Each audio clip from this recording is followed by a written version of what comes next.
우리가 두뇌 잠재력의 10%만 사용하며 만약 그 이상을 사용할 수 있다면 우리는 초능력, 공간이동, 아마도 시간여행까지 가능할 수 있다는 이론을 들어본 적 있나요?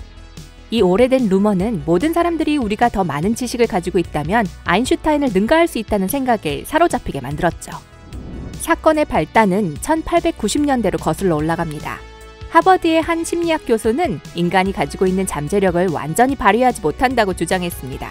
이 발언은 엄청난 여세로 퍼지기 시작했죠. 1920년대에 그 믿음에 근거하여 자기개발 운동이 시작되었고 사람들에게 동기를 부여하기 위해 많은 책들이 나왔습니다.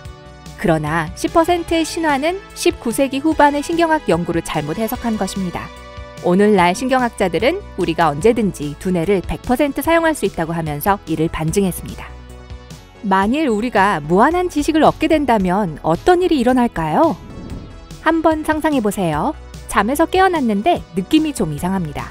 방을 둘러보니까 2달 전에 산 화분이 보입니다. 갑자기 그 식물의 이름, 종, 지구상에 존재하게 된 시기, 언제 더 이상 존재하지 않게 될 것인지, 그리고 어떻게 씨앗에서 자라났는지를 알게 됩니다. 마치 그 생물의 일생이 머릿속을 스쳐가는 것 같습니다. 그러고 나서 엄마가 중고품 가게에서 사준 기타가 방 한 구석에서 있는 게 눈에 띄입니다. 그 기타가 수십 년 전 어떻게 제조되었고 누가 먼저 구매했는지 알 수 있습니다. 그 기타가 캠프파이어에서 연주한 노래들과 주인이 어떻게 그 기타를 자선단체에 기부하게 되었는지 알게 됩니다. 하지만 기타의 미래도 보이죠. 3년 후 부모님 집에서 이사하다가 실수로 깨트리게 된다는 사실을요. 아래층으로 내려가서 주방에서 동생을 만납니다. 동생이 전날 밤 숙제를 다 했는지에 대해 엄마와 이야기하는 것을 봅니다. 여러분은 깜짝 놀랍니다. 여러분은 동생의 숙제가 무엇이었는지는 물론 동생이 거짓말을 하고 있다는 것도 알 수 있습니다. 동생의 마음을 읽을 수 있어요.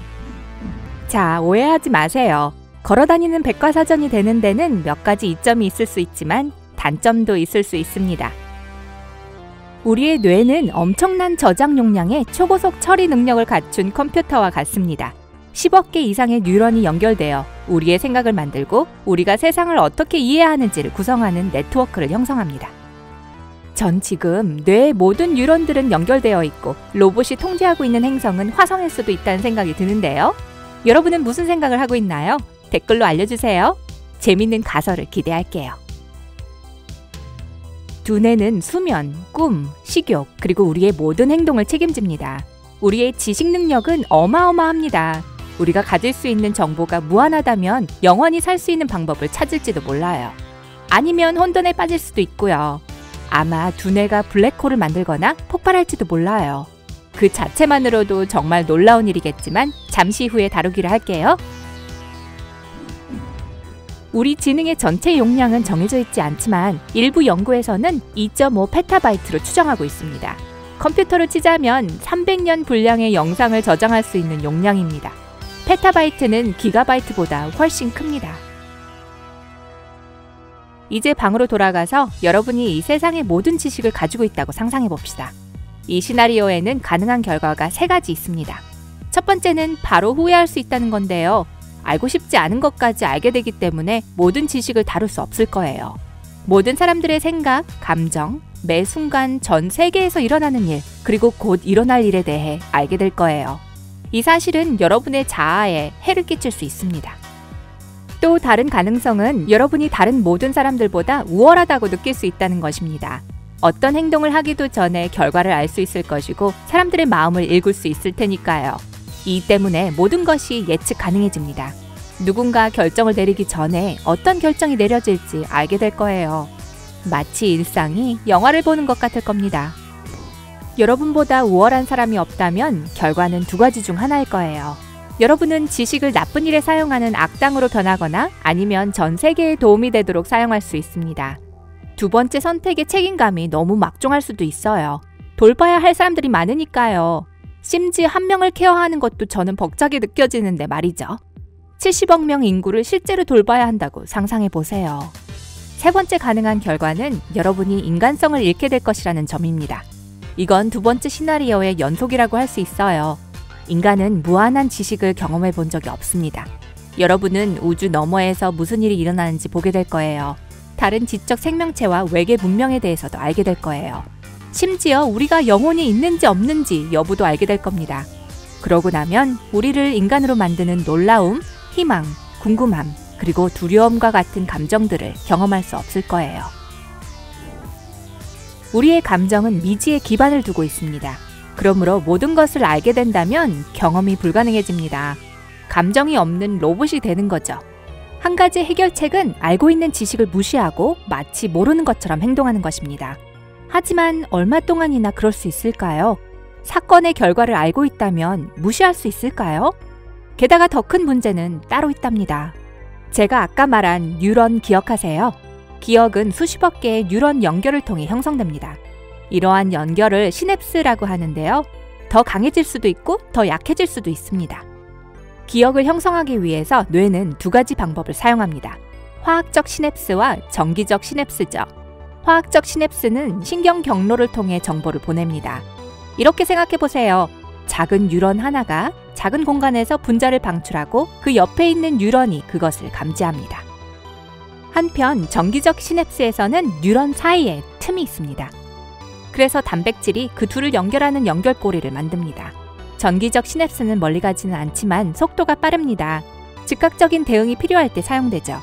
화학적 시냅스는 바로 행동할 필요가 없는 정보를 처리하기 위한 것입니다.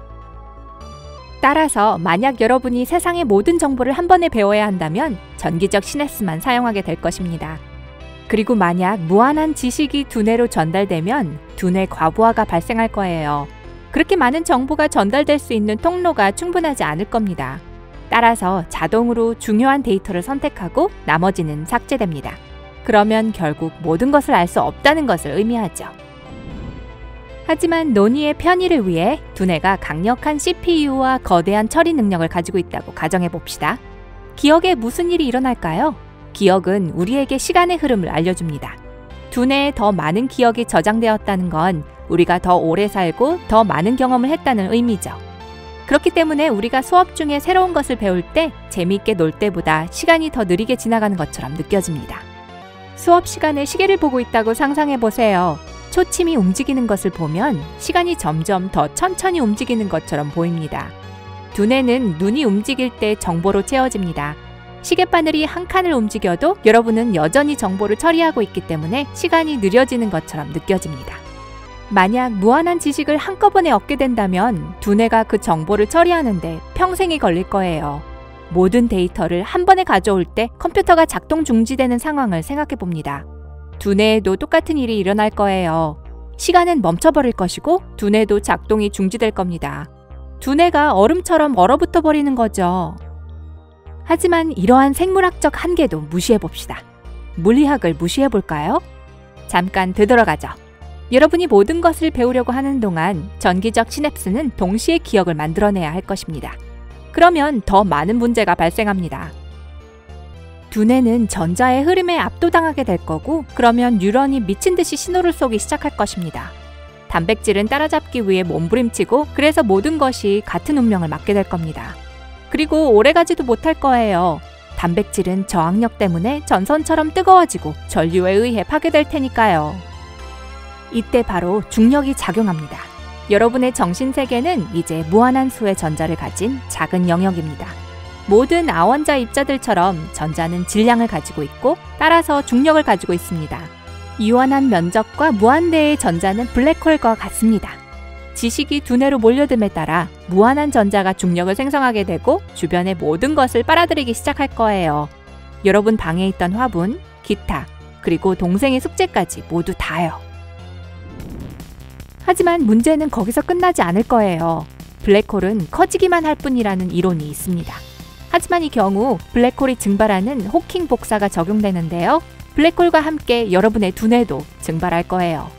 자, 문제는 해결되었습니다. 우리는 생물학이나 물리학의 지배를 무시할 수 없으니까요. 보통은 그 반대죠. 글쎄요, 미래를 알 수 있는 것과 온 세상의 모든 지식을 갖는다는 건 너무 힘든 일일 것 같아요. 저는 그저 가끔 책이나 읽고 유튜브에서 고양이 영상이나 볼래요. 오늘 새로운 것을 배웠다면 이 영상에 좋아요를 누르고 친구와 공유하세요. 그리고 여기 여러분이 좋아할 만한 다른 멋진 영상들이 있습니다. 왼쪽이나 오른쪽을 클릭하고 삶의 밝은 면에 머무르세요.